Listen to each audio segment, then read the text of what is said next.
Finally, Phumlani revealed his true intentions about Tati.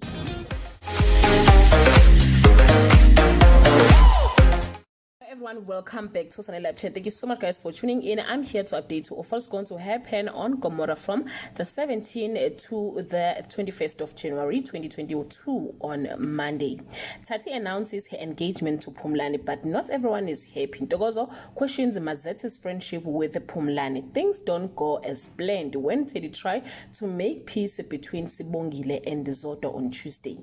Melusi revealed to Phumlani he had Tati first. Zoto empties her cardboard to starve Teddy and Sibongile on Wednesday.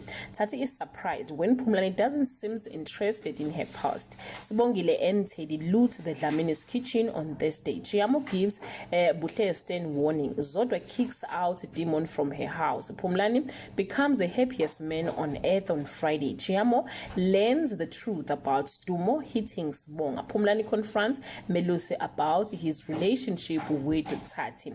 Teddy struggled to reach out to Zodwa. Guys, this is all I have for today. You can leave your comment below and share your opinion.